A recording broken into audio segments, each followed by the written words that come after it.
yo, yo, yo, brother A to Z. Yo, what's up, B? Yo, what time is it? Haha.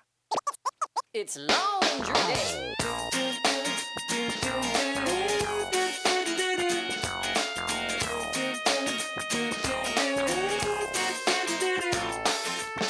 Well, let the geek in the pink take a stab at it. If you like the way I'm thinking, baby, wink at it. I may be skinny at times. 안녕하세요. 구로 FM 최근담의 김정아입니다.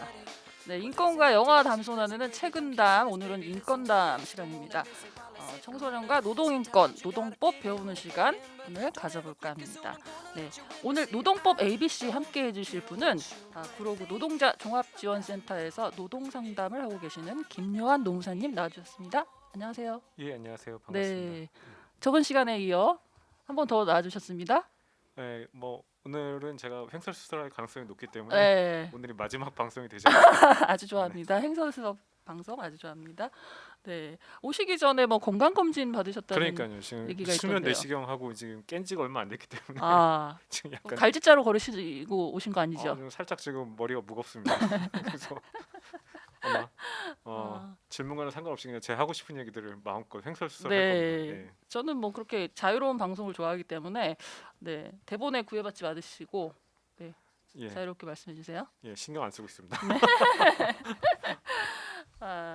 네, 오늘 그 노동법 중에서 청소년이 꼭 알아야 할 알바 노동법에 대해서 좀 알아보는 시간을 가져볼까 하는데요. 우선 청소년 노동인권, 노동법 구체적으로 얘기 나누기 전에요. 우리가 노동인권에 대해서 좀 얘기를 나눠보고 가는 게 좋을 것 같은데, 노동인권이란 뭡니까? 저는 사실 이 노동 인권이라는 표현 자체가 별로 동의를 못하는 편이거든요. 왜 그러냐면요. 한번 좀 생각을 해보세요. 우리가 이제 사회적으로 민주사회에서 여러 가지 권리들이 있는데 네, 이를테면 뭐 투표할 수 있는 투표권, 뭐 정치에 참여할 수 있는 참정권, 선거권, 피선거권 다 그렇죠, 이렇게 얘기하잖아요. 근데 왜 그 여성들의 권리 뭐 여성권 뭐 이렇게 할 수도 있는 거고요. 네네. 근데 왜 노동자들의 권리를 노동권이라고 안 하고 노동 인권이라고 할까요? 한번 생각해 보셨어요? 그렇게 또 따져보니까 또 그러네요. 이게 그 사실은요. 네, 상당히 정체불명의 용어예요. 언제부터는 굉장히 확산돼서 쓰이고 있는데 영문의 이제 개념을 찾아봐도 네. 레이버 라이츠거든요. 그러니까 노동자들의 권리, 노동권이죠. 네네. 근데 이거를 레이버 휴먼 라이츠 이렇게 노동 인권 이런 식으로 개념화해서 쓰는 경우는 거의 없거든요. 이게 사실은 한국에서 쓰는 개념인 것 같아요. 그래서 저는 이게 살짝 비판적인 마음에 안 드시군요. 네, 왜 하필 노동 인권인가? 근데 제가 봤을 때는 좀 그런 맥락이 있는 것 같아요. 제가 실제로 이제 많이 들었던 얘기인데 네. 노동권이라고 하면 왠지 뭔가 여전히 과격하고 낯설은 권리인 것처럼 이야기가 들리고, 근데 거기다 이제 인권이라는 걸 붙이면은 좀 왠지 부드러워 보이고 유해 보이고 괜찮아 보여서 노동 인권이라고 한다 이렇게 말씀하시는 분도 실제로 계시더라고요. 네, 그래서 제가 이 개념을 한번 지금 요즘에 제가 꽂혀가지고 추적 중인데 이거 누가 이제 제일 먼저 쓴 건지. 저는 그래서 노동 인권이라는 표현보다는 노동권이라는 표현을 저는 씁니다. 노동권이 노동자들의 권리니까. 그냥 노동권으로. 그렇죠. 청소년들의 노동권 이렇게 표현하는 게 저는 더 맞는 것 같아요. 네. 노동인권 쓰시는 분들 김요한 노무사님한테 걸리면이 아니라 한번 네. 저한테 의견을 주시면 서로 무슨 의견을 좀 생각이 주시고 있는지. 네, 사용해 주시기 네. 바라고요.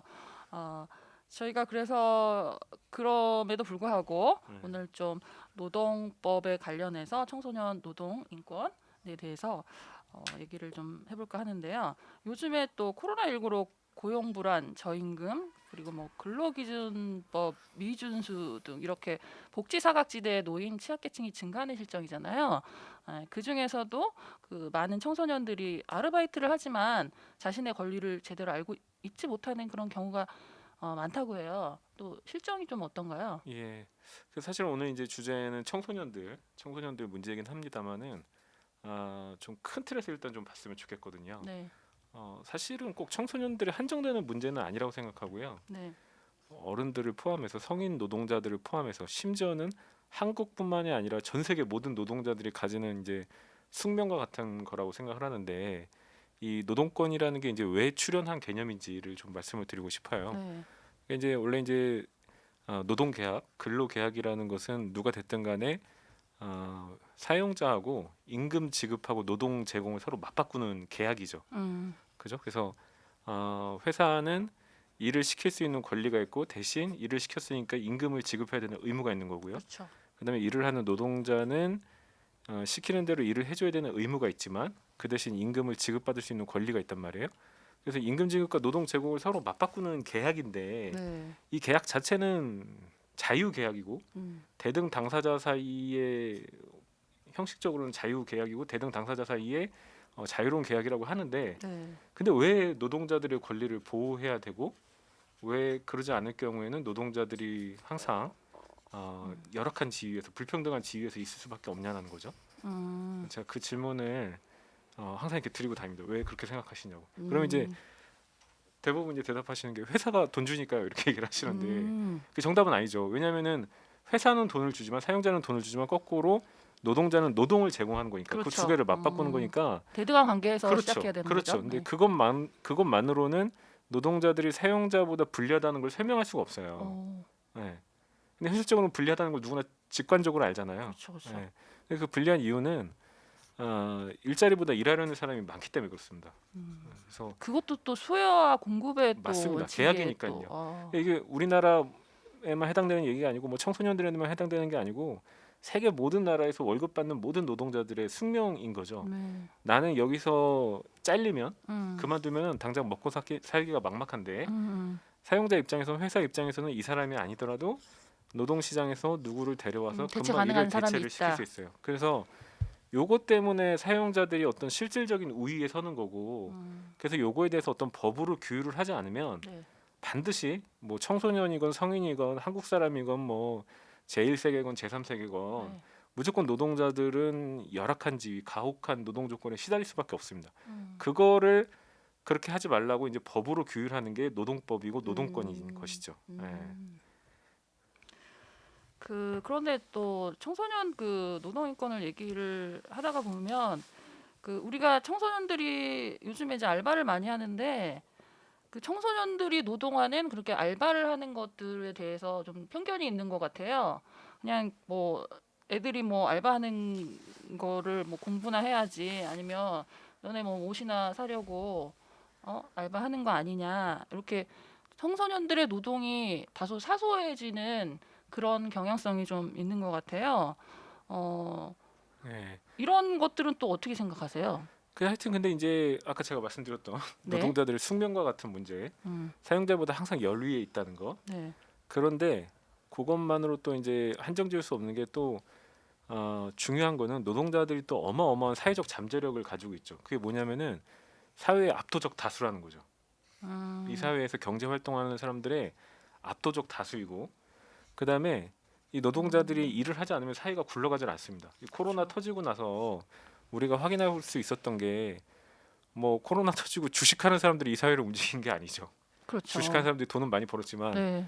비트코인 한 사람들이 이 사회를 움직인 게 아니고 실제로 물건을 만들고 택배 운송을 하고 뭐 코로나 감염에 맞서서 의료진들이 열심히 헌신을 하고 실제로 노동을 하면서 이 사회를 움직였단 말이에요. 그게 근데 여실히 드러났죠. 그치, 코로나 노동자들이 이제 가진 팬데믹이 잠재력인데 되면서 네, 여실히 잠재력인데 근데 이제 그 노동자들이 그런 자기의 공헌에 맞는 대우를 받고 있느냐 이건 이제 좀 별개의 문제인 것 같은데 네. 근데 그런 대우를 못하게 하는 것 중에 저는 아주 그냥 핵심적인 문제 중에 하나가 노동자들을 서로 이렇게 나눠버리는 거죠. 분할시키는 거죠. 네. 예를 들면 너는 공부를 잘했던 노동자니까 너는 이런 대우를 받을 수 있지만 너는 공부를 못했던 노동자니까 네. 뭐 이건 이렇게까지 뭐 대우해줄 필요는 없는 거야. 그러면서 어떤 그 사람들의 노동을 부차적인 노동으로 만들어 버리는 경향이 있어요.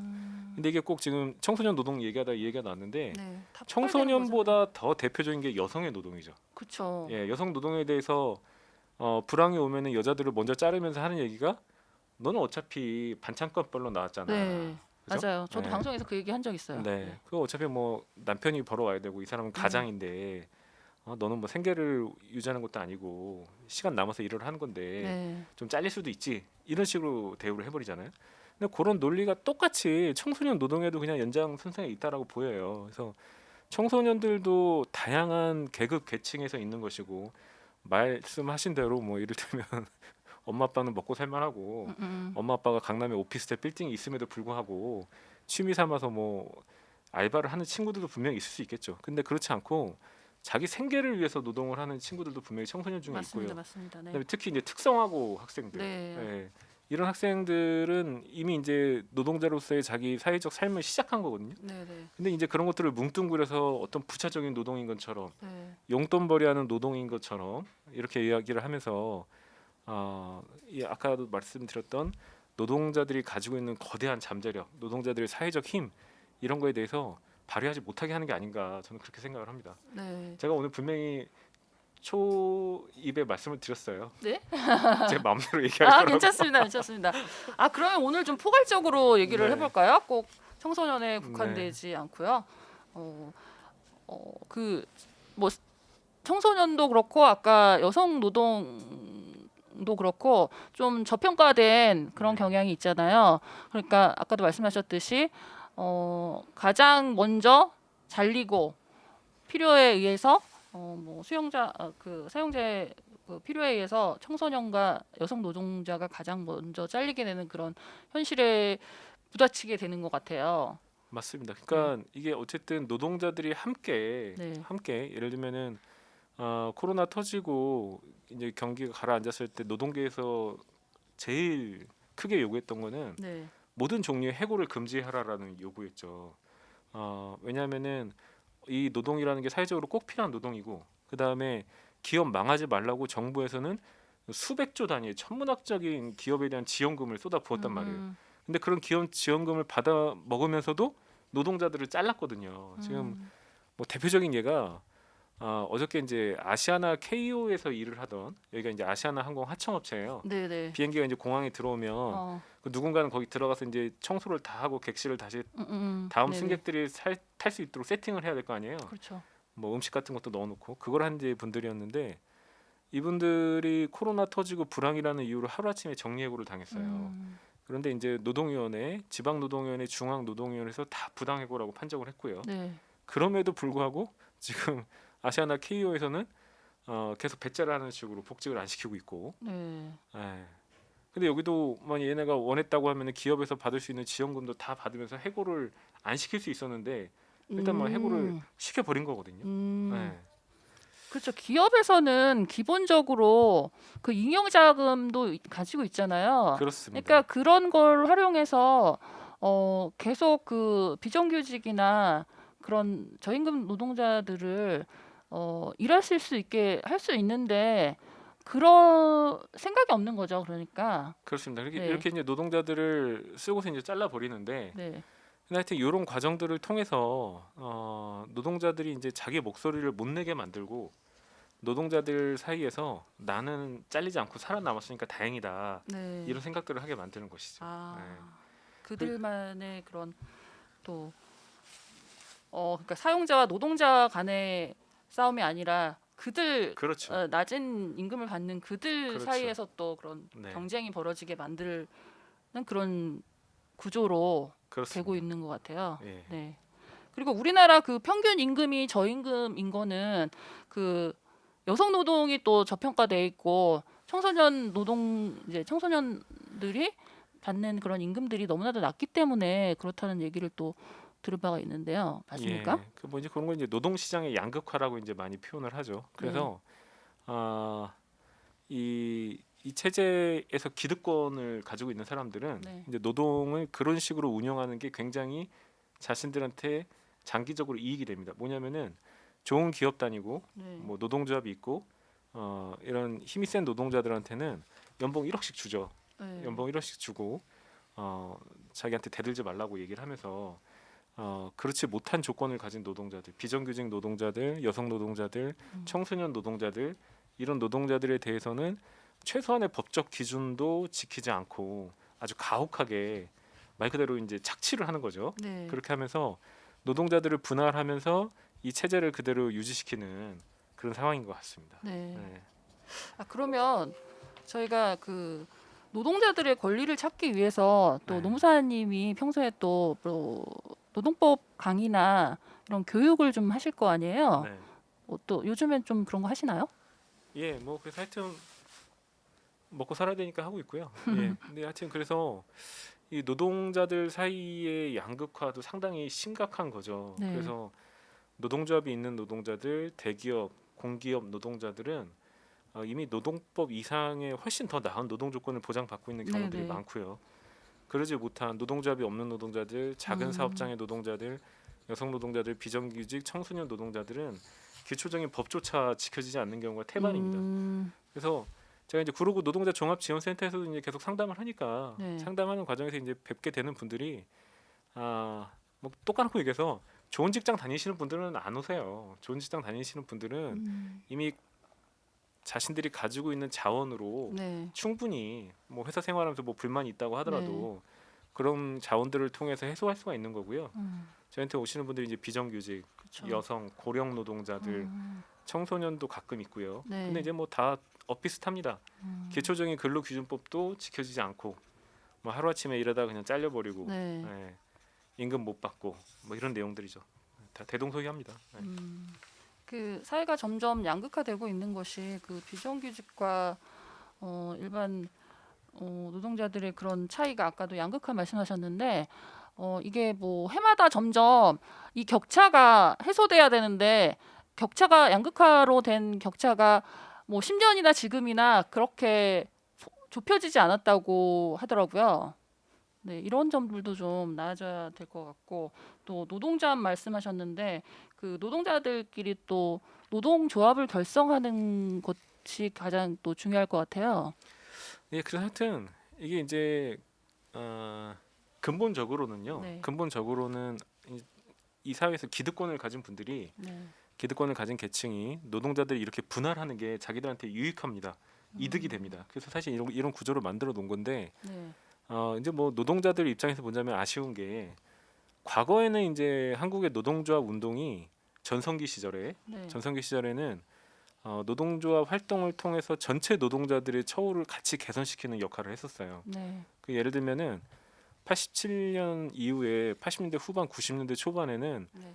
울산에서 현대자동차 같은 데서 뭐 파업을 해가지고 임금 인상을 시키면은 그 이제 노조가 없는 사업장까지 따라서 다 임금을 올렸습니다. 그게 이제 하나의 기준이 되어서. 네. 네. 근데 이제 어느 순간부터는 그 구조가 깨지면서 네. 예, 지금 뭐 현대차, 뭐 기아차 이런데 귀족 노조 이렇게 평가를 하잖아요. 거기 이제 한 연봉 1억을 찍고 있고, 근데 뭐 사내 하청 노동자들, 비정규직 노동자들은 훨씬 그보다 못한 대우를 받고 있는 거고요.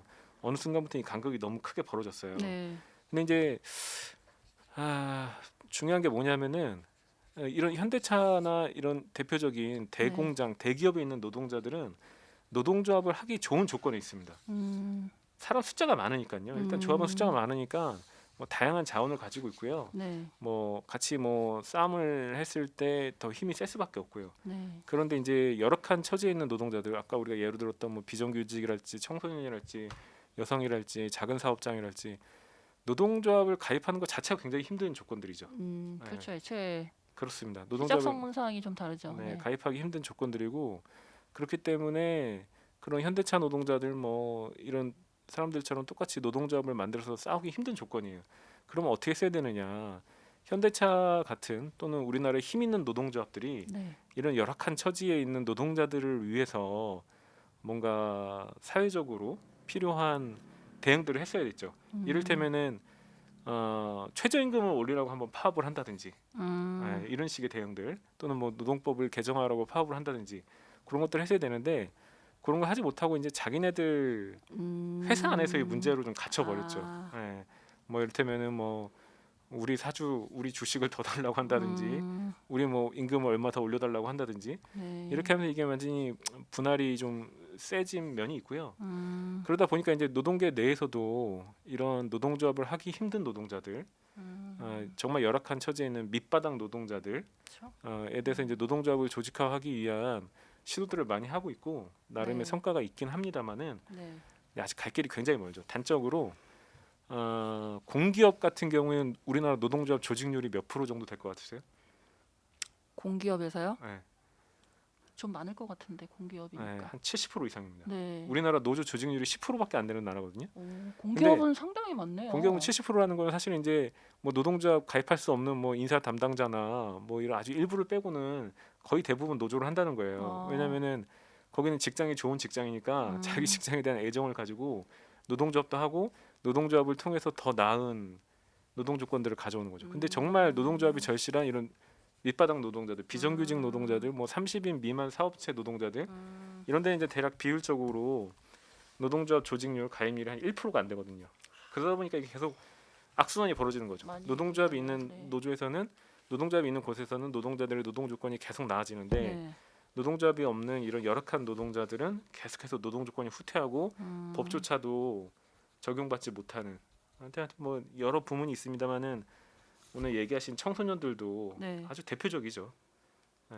그렇죠. 밑바닥 노동으로 대표될 수가 있겠죠. 네. 그 구의역 스크린도어 사망 사고에서 희생된 노동자도 19세 청소년이었잖아요. 네, 그리고 그분은 또 이제 비정규직 노동자라는 특징이 있죠. 예, 그러니까 이제 지하철 그분이 뭐 하다 돌아가셨냐면은 스크린도어 수리하다 돌아가셨잖아요. 그렇죠. 그것도 2인 1조여야 그렇습니다. 하는데 그렇습니다. 1인이 한 거잖아요. 네, 근데 그 스크린도어가 어디에 쓰는 스크린도어인가요?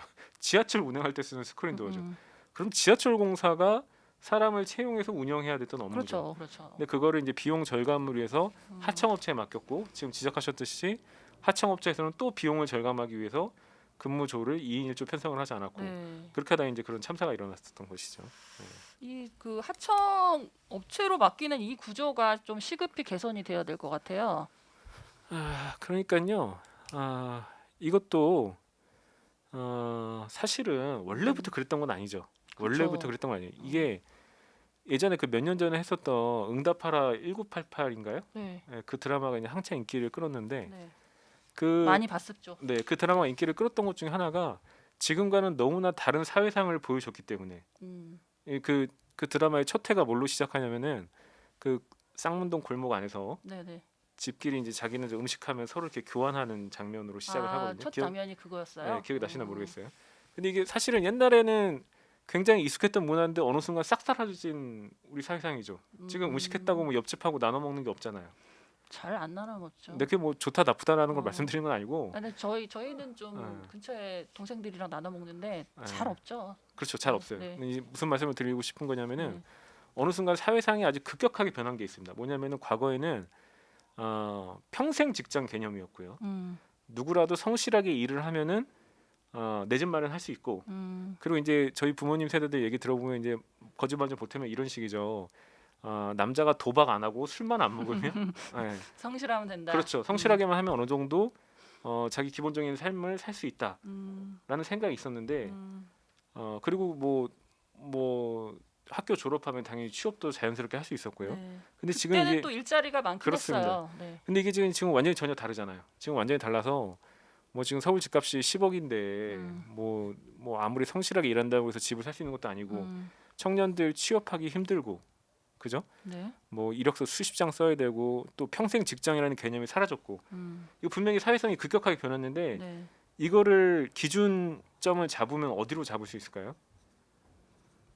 어디로 잡아야 할까요? IMF 아닐까요?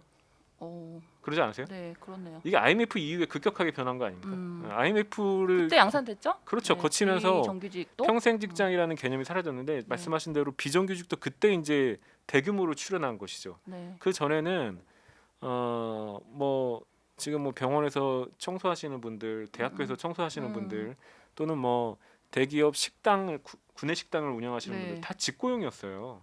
아, 다 직고용이었어요. 다 직고용이었는데 어느 순간 그걸 다 하청화 시키면서 비정규직을 만들어서 운영하기 시작했죠. 그렇죠, 그렇죠. 비용 절감을 한다면서. 네. 네. 그래서 그런 갑자기 급격한 변화가 왜 일어났느냐 이것까지 또 생각을 해보면은 네. 이게 이제 노동 문제라는 거는 뭐 그런 거거든요. 어떤 합리적인, 논리적인, 통계적인 뭐 분석을 통해서 제도가 만들어지는 게 아닙니다. 네. 네, 제가 하나 뭐 예를 들어 보자면 네. 한국의 법정 노동 시간이 주 40시간이잖아요. 네. 그거 왜 주 40시간일까요? 왠가요? 그러니까 왜 하필 40시간일까요? 글쎄요. 정답은 아무 이유가 없다는 거죠. 아무 이유가 없습니다. 묻지도 따지지 않고 그냥 아니 40시간이에요? 그러니까 이제 원래는 노동법이 없을 때는 하루에 16시간씩 일을 했어요. 네. 기록에 따르면. 근데 그게 이제 법이 생기면서 12시간, 10시간, 8시간까지 줄은 거고 네. 프랑스나 독일 같은 경우에는 법정 노동 시간이 주 35시간입니다. 아, 제가 드리고 싶은 말씀은 40이라는 숫자 자체의 의미가 없다는 거예요. 법에서 정하는 기준이라는 것은 노동자들이 힘이 세냐 또는 사용자들이 힘이 세냐에 따라서 힘 대결로 결정되는 문제라는 거거든요. 지금 제가 이 말씀 왜 드리고 있냐면은 그럼 IMF 이후에 왜 갑자기 이렇게 비정규직들이 속출하고 그런 체제가 되었느냐? 근데 그건 이거 뭐 이거를 뭐 깊이 따져보면 뭐 신자유주의까지 나오잖아요. 그렇습니다. 더 깊이 들어가면 그렇습니다. 그 체제 하에서 또 IMF도 우리가 그 금액을 또 IMF가 뭐 대체적으로 우리에게 그런 조건을 우리가 수용하면서 이렇게 너희가 이 조건으로 그걸 받아야 된다 이런 걸로 된 거잖아요. 그렇습니다. 네. 근데 그래서 그런 걸 따져 보면은 신자유주의라는 1970년대 이후의 경제 물결이라는 게 네. 세계적으로 이제 노동자들이 사용자들하고 싸우면서 많이 패배합니다. 대표적인 게 뭐 1970년대 영국에서 대처한테 당했던 네, 맞아요. 탄광 노동자들이랄지 또는 뭐 미국에서 레이건한테 당했던 관제사 노조랄지 여러 군데에서 세계 노동자들이 싸움에서 지면서 힘이 이제 밀리면서 신자유주의라는 게 출현한 측면이 있죠. 한국 같은 경우에는 김영삼 정부가 똑같이 그런 신자유주의 세계화 정책을 쓰려고 했는데 한국의 노동자들은 9697 총파업이라고 해서 그런 일정 정도 막아내는 상황도 있었어요. 근데 거기서 이제 끝까지 싸워서 이기지 못하면서 결국에는 그런 게 있었군요. 계속 사용자들한테 유리한 법 제도, 노동 관행, 노동 시장 제도들이 지금 들어와 있는 거거든요. 네. 제가 드리고 싶은 말씀은 이거예요. 그래서 이거를 어떤 뭐 자연의 법칙인 것처럼 또는 앞으로 변화할 수 없는 어쩔 수 없는 현실인 것처럼 생각하지 않았으면 좋겠다는 거죠. 이건 다시 우리가 이거를 바로 잡을 수 있어요. 그러니까 이를테면은 구의역 김군처럼 네. 구의역 김군처럼 이렇게 위험한 업무를 하는데 상시 지속적인 위험한 업무를 하는 거에 대해서는 비정규직 고용을 하지 말고 직접 고용을 원칙으로 해라. 이런 그렇죠. 것들을 요구하고 법으로 만들 수가 있죠. 그런 얘기들을 해야 된다는 것이고요. 네. 목소리를 내야 되죠. 그리고 또 법적으로 또 그렇게 할 수 있게 구조를 만들어야 될 것 같은데요. 네. 그래서 뭐 이제 이런 청소년 노동자들 또는 뭐 비정규직 노동자들, 여성 노동자들, 당사자들의 목소리도 가장 기본이고 중요하겠지만 네. 또 이제 모든 노동자들이 같이 목소리를 낼 필요가 있어요. 그래서 전- 또 노동조합이 필요한 거고요. 그리고 네. 그런 의미에서 저는 사실 이제 노동 인권이라는 표현에 대해서 약간 동의하기 힘든 게 그런 측면이 있습니다. 왜냐하면은 제가 아까 이제 말씀을 못 드렸는데 노동 인권이라고 할 땐 저는 이런 걸 전제하는 것 같아요. 인권이라는 게 어떤 소수자 운동, 소수자들도 사회적 소수자들도 그 사회에서 기본적으로 인간으로서의 모든 권리를 보장받아야 된다. 그렇죠. 아주 뭐 좋은 얘기고 당연히 적극 지지하고 찬성하는 얘기입니다. 그런데 이제 노동 인권이라는 표현 속에는 노동자들을 어떤 그런 소수자, 보호받아야 될 대상들 이렇게 보는 견해가 저는 같이 들어있는 게 아닌가라고 생각할 때가 있어요. 노동자들은 사회의 압도적 다수고 사실 엄청난 잠재력을 가진 세력입니다. 그렇죠. 이들이 자기 목소리를 내서 이 사회를 바꿀 수 있는 능력이 있고 그런 또 역사적 경험들과 신뢰들도 많이 있는데 네. 노동 인권이라고 말하는 순간 마치 이 노동자들을 누군가가 보호해주고 동정의 대상이고 시혜의 대상인 것처럼. 취약계층으로 이제 그렇죠. 몰고 가는 거고. 그래서 저는 그게 사실 이제 약간 유감스럽기 때문에 네. 그래서 처음에 노동 인권이라는 표현에 대해서 약간 좀 그게 저는 좀 같은 비판적이다. 맥락인 것 같아요. 그 청소년도 네.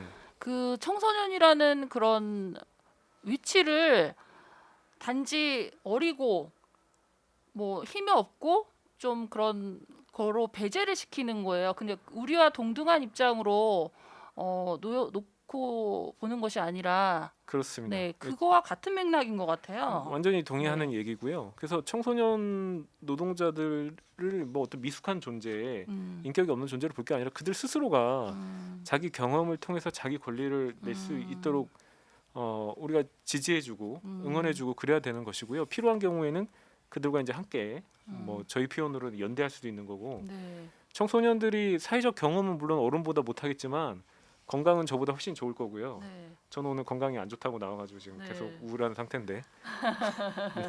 좀 우울함을 푸시고 가셔야 될 텐데. 그래서 하여튼 청소년 노동자들이 또 당사자로서 자기 목소리를 내는 지금 그런 것들이 많이 있습니다. 네. 뭐 이를테면 특성화고 노동조합 같은 경우도 있고요. 아, 특성하고 노동조합이 네, 왜냐면 특성화고는 뭐 아시겠지만은 이제 졸업하기 전에 네. 이미 뭐 현장 실습이라는 명목으로 나가서 일을 하잖아요. 근데 그것도 저도 듣기로 조금 열악한 환경에서 어마어마하게 네. 열악합니다. 어마어마하게 열악하고요. 종종 기사가 납니다만 뭐 현장 실습 나갔다가 뭐 갑질 당해서 자살했다는 기사도 나오고요. 최근에 또 현장 그런 것 실습에서 같아요. 임금 체불 당하고 네. 산재 당하고 음, 어마어마하게 많은 사실 이게 저는 사실은 이제 뭐 학업과 노동이라는 걸 병행하는 제도 자체가 틀렸다라고 보지는 않는데 근데 어쨌든 이걸 노동자로서의 권리를 전적으로 보장해주고 보호받게 해야 되는 건데 네. 이걸 지금 학업이라는 미명하에 명목하에 음, 그냥 아무런 법적 보호 장치 없이 방치하는 게 지금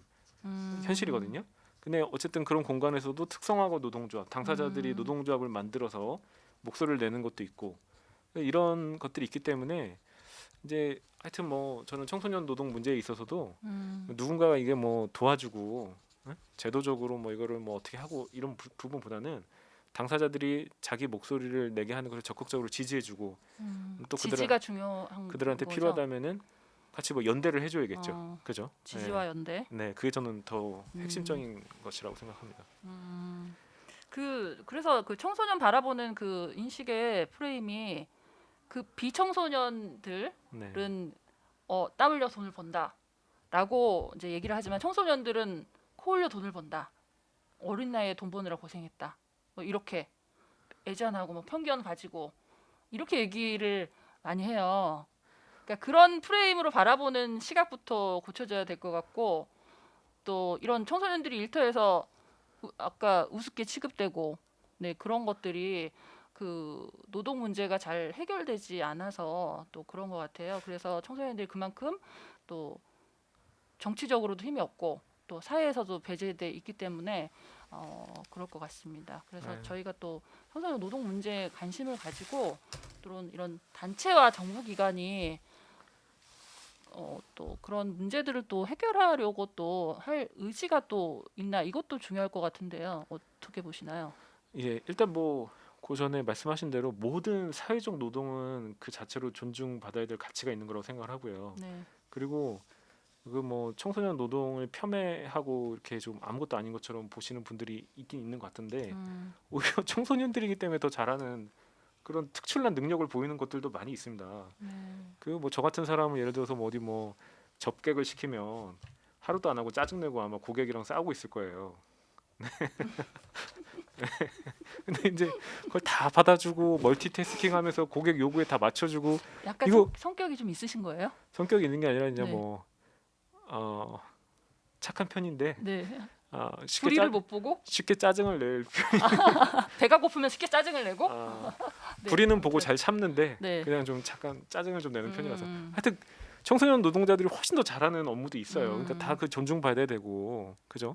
어떤 게 더 우월하다라고 얘기하면 안 되는 것이죠. 네. 네.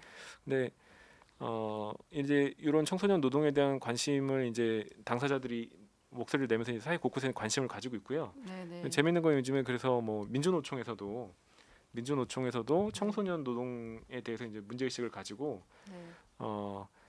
요거는 저는 굉장히 의미 있는 시도라고 보는데 엊그저께 민주노총에서 학교부터 노동교육 운동본부라는 걸 출범시켰더라고요. 노동교육운동본부. 네, 그게 이제 정말 저는 필요하다고 생각하는데 청소년 노동자들이 자기 권리를 제대로 알고 자기 활동을 하기 위해서는 네. 좀 기초적인 노동법 교육들이 이루어져야 돼요. 네, 네. 말이 나와서 말인데 이게 한국이 뭐 K 민주주의 뭐 한국 민주주의 뭐 되게 국뽕에 사로잡힌 분들이 많이 있는데 저는 아직 한국 민주주의는 완성되지 않았다. 그럼 뭐 보고 완성되지 않았다라고 평가를 하냐면은 저는 네. 그걸 얘기합니다. 학교에서 노동권 교육을 하지 않는 것. 이게 한국의 민주주의가 완성되지 않은 아주 결정적인 부분이라고 저는 생각하거든요.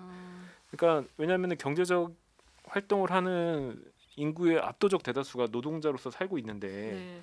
그들이 알아야 할 권리를 학교에서 가르치지 않으면 대체 어디서 배우라는 것인지 저희도 이제 뭐 상담하다 보면 굉장히 안타까울 때가 많거든요. 아주 기초적인 것들을 몰라서 사용자한테 부당한 대우를 받으시는 분들이 많은데 그래서 그런 것들을 학교에서 정식으로 교과 과정에 포함해서 교과 과정에 네, 선진국처럼. 뭐 많이 알려진 얘기죠. 뭐 독일 같은 경우에는 뭐 중학생부터 모의 단체 교섭을 사회 시간에 하고 예. 근데 이게 대체로 보면은 독일이 가장 그 모범 사례가 되게 많은 것 같아요. 예, 그건 이제 독일 노동자들은 몇백 년을 쌓아온 역사가 있기 때문에 네. 또 뭐 근데 이제 노동 교육을 하는 건데 꼭 독일만은 아니고 대표적인 사례로 독일 예를 듭니다만은 네.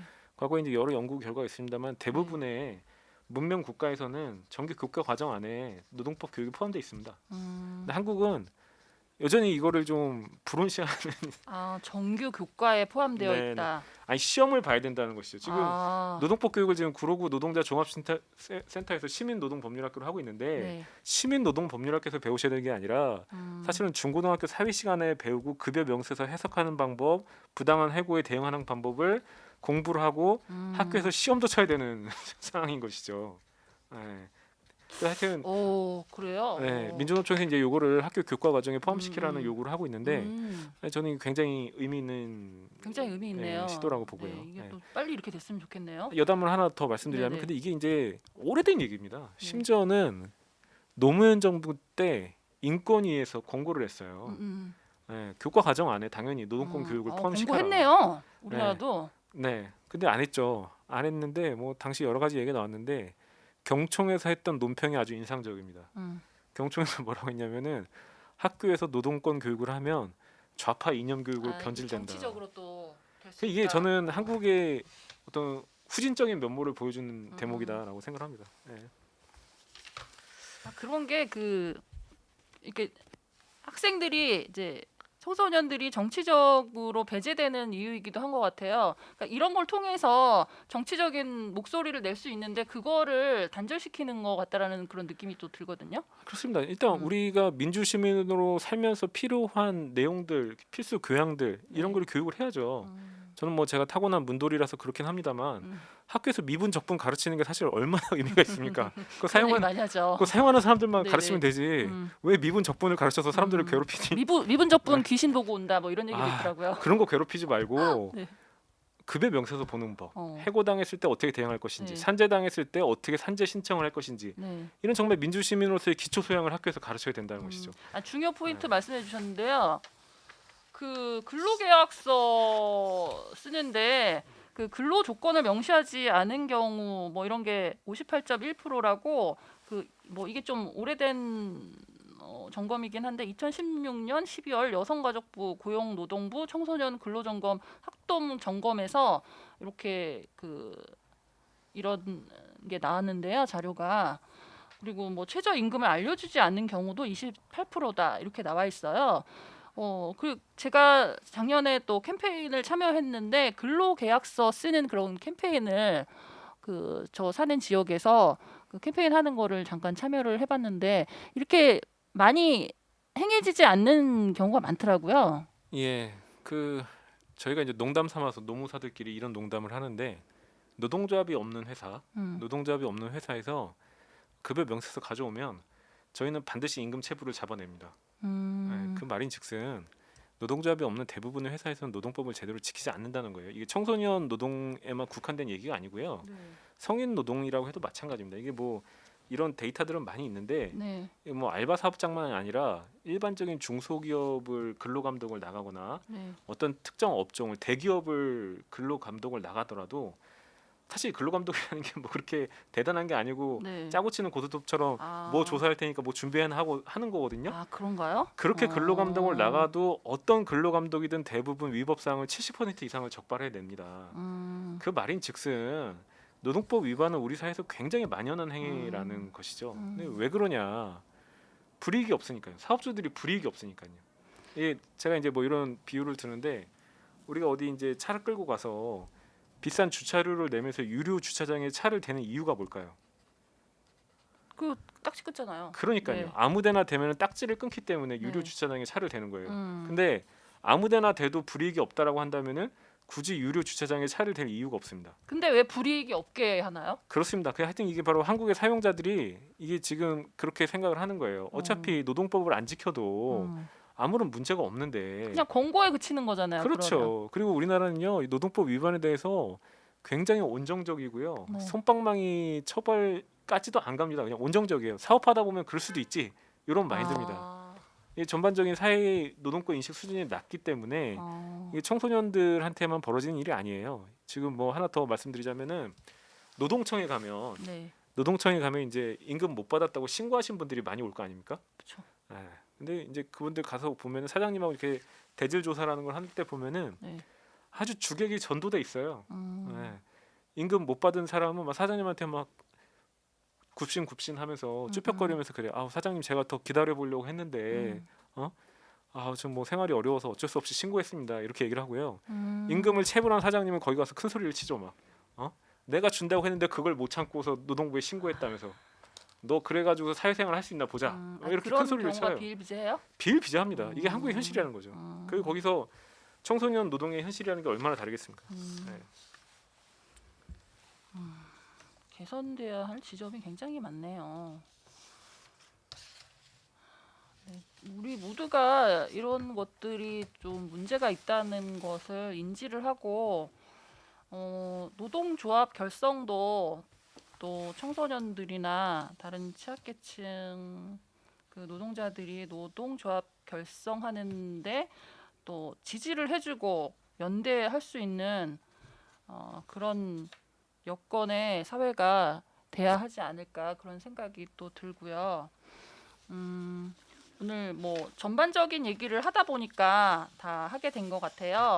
그 초반에는 청소년 노동 인권에 대해서 또 노동법에 대해서 알아보고자 했지만 그것과 더불어 또 이런 노동법 사각지대에 놓인 그런 청소년들과 노동자들의 부당한 차별로부터 우리가 또 스스로 노동 인권을 인식하고 노동의 주체로 나설 수 있도록 이렇게 노력해야 할 거라는 그런 생각이 또 들고요. 또 모르던 사실들을 많이 알게 되어서 이 노동법에 관심을 많이 가져야겠다라는 생각이 들어요. 아까 학교에서 우선적으로 기본적인 노동법 교육을 해야 하고 정규 교육 교과 과정에 넣어야 한다. 이런 게 굉장히 와닿는데요. 우리가 더 관심을 기울여야 하지 않을까 그런 생각이 좀 듭니다. 네. 오늘 또 바쁘시고 또 건강에 다소 무리가 있으신데 또 나와주셔가지고 또 의미 있는 말씀을 저번 시간에 더불어 또 해주셔가지고 너무 감사드립니다. 예, 뭐 제가 오늘은 횡설수설 할 거라고 수차례 경고를 아니 이게 드렸고요. 생설수설 아니었고요. 모르던 사실들을 많이 알게 되었고 청소년 뭐 노동 인권에 대해서 좀 예, 그래서 제가 한마디만 더 별로 마음에는 안 드신다고 했지만 예, 예. 하여튼 뭐 그냥 뭐 이제 노동권 뭐 이제 사회적으로 많이 쓰고 있기 때문에 네. 제 견해라는 것이지 네. 쓰시는 분들 제가 말린다는 건 아니니까. 그냥 저도 이제 마지막 정리 삼아서 한마디만 더 드리면은 네. 좀 그런 인식이 필요할 것 같아요. 네. 그러니까 사실은 청소년이건 성인이건 네. 이 직장 생활을 경험하다 보면은 반드시 부당하다고 느낄 때가 있습니다. 반드시 부당하다고 느낄 때가 있는데 제가 좀 뭐 부정적으로 얘기를 했습니다마는 근데 사실은 굉장히 우리 사회도 많이 바뀌고 있습니다. 많이 바뀌고 있고 노동권에 대한 인식 수준이나 보장 수준이 굉장히 높아진 건 맞아요. 단적으로요. 저희 부모님 세대를 보면 저희 어머니는 맨날 입에 18번 달고 다니는 말이 원래 남의 돈 받기는 힘든 거다. 남의 돈 먹기는 원래 힘든 거다. 그래서 직장 생활하면은 원래 참고 일하는 거다라고 얘기를 했었죠. 근데 지금은 이제 특히 이제 젊은 층일수록 그렇게 생각 안 하거든요. 물론 이제 거기서 내가 제대로 싸워보고 권리를 찾으려는 시도를 하느냐 이거는 별개로 치더라도 네. 일단 여기서 회사가 구리다. 회사가 뭐 잘못을 하고 있다. 내가 이렇게 당하고 있다. 이런 얘기들을 많이 하고 있어요. 네. 그래서 청소년이건 어떤 성인이건 간에 부당한 대우를 당했을 때 네. 그거에 대한 문제의식을 느낀다는 거는 이제 분명히 사회적 네. 공감대가 생긴 것 같고요. 네. 그거 이상으로 우리가 나아가기 위한 모색들을 같이 할 필요가 있다. 뭐 그렇게 좀 말씀을 드리면서 저는 오늘 발언을 마무리할까 합니다. 네. 아주 발언을 간결하게 마무리 잘 해주셨고요. 네. 그 청소년 밑바닥 노동을 끌어올리기 위한 활동은 또 무엇보다도 청소년과 노동 인권에 대한 그런 감수성을 높이는 일에서부터 시작이 되어야 될 것 같고요. 또 감수성, 또 인지의 문제에서 그치는 것이 아니라 그것을 우리가 또 공감을 해줘야 될 것 같아요. 또 스스로 노동조합 결성하지 못하는 그런 위치에 있는 것에 대한 또 연대와 지지 이런 것들이 계속 필요할 것 같고 또 노동 문제가 우리가 사회가 관심을 기울여야 하는 그런 문제로 네, 발전되기를 바라면서요. 오늘 청소년 노동 인권으로 함께 해주신 김유한 노무사님 오늘 나와주셔서 감사합니다. 예, 오늘 아주 의미 있는 시간이었습니다. 감사합니다. 네, 네, 수고하셨습니다. 네, 최근단 24회 여기까지 하겠습니다. 감사합니다. Relationship fight, I don't mean to bother nobody, but Cupid's automatic must have fired multiple shots at her because she fall in love too often. That's what's the matter. At least I'm talking about her. Keep my pattern of flattery, and she was staring through the door.